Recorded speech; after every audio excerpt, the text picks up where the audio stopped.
right, what's going on, y'all?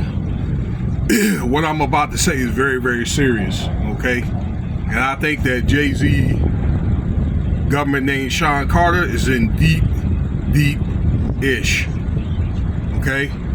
Just when you probably thought that he might have got a break, that allegations or whatever of that SA victim were not true, and then it turned out there's another victim, okay, a victim B, okay? That's another curveball that's kind of thrown into that particular case. I was talking about, and it was also talked about, a male accuser, okay, was going to come out, like, what, 3 days ago? Well, turned out one of the male accuser, I don't know if it's him, but this particular male accuser is JayZ's alleged son. His name is Ramirez Satterwaif.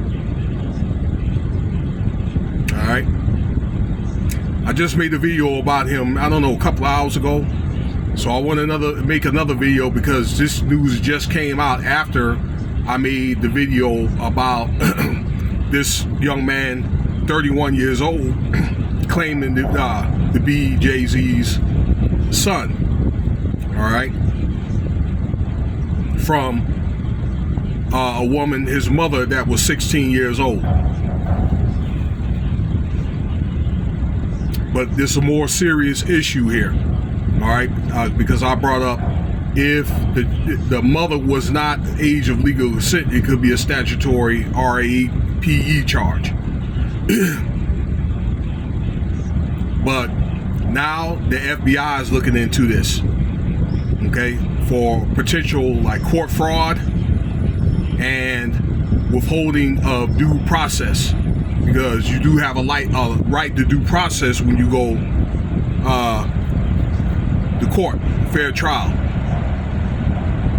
Now, earlier I said that he's been petitioning since 2012, okay, for a DNA test from his dad. And basically what he said was he just wanted to know if JayZ was his father, because his mother kept saying that, you know, he was the father, and you know, incessantly. And every time that he would petition, then the courts would turn him down, okay? The last incident I heard was Pennsylvania courts had turned him down, okay, as far as in getting a DNA test. So he's repeatedly tried to do that over the last 12 years, okay, leading him to a financial strain of $15,000, okay, and I guess they put some type of legal lien on the family's property, all right, of Mr. Satterwaif. So again, now the FBI is probing into this. So, and it could be a thing where, again, I said they could be looking at RICO, they could be looking at the Mann Act, because as I said, JayZ was involved with other younger girls. Now let's just say, ladies and gentlemen, okay, like JayZ is supposed to be from Brooklyn, New York.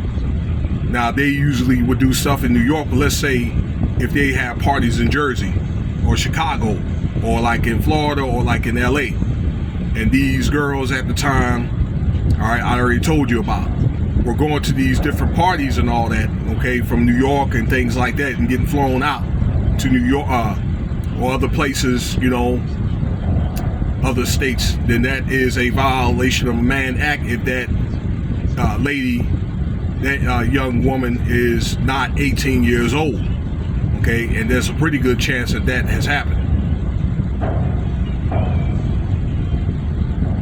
So they're probing into this court case, is going to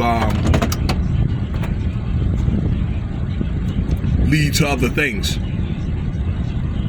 All right, other, you know, it's going to make them dig deeper into other areas. And like I say, when you get the FBI involved, it's something pretty serious. So stay tuned, okay? goes to show the FBI has been watching them for quite some time. Okay, that's going to be my time because it looks like it's fairly busy tonight. I'm going to make another video pretty soon. Maybe if I'm able to get a break or something, I want it to be longer than 5 minutes. So let me know what you think about this video. Thank you for your time. I want to make a video a little bit later about Diddy because it doesn't look like he's getting out, y'all. All right, and some emotion that I want to talk about that doesn't look like he wanted to get this last chance of getting bail and some other stuff. But it seemed like pretty much after this JayZ stuff, it took over, and it's like really nobody really even cares about him anymore. This is P. Diddy, Sean Combs.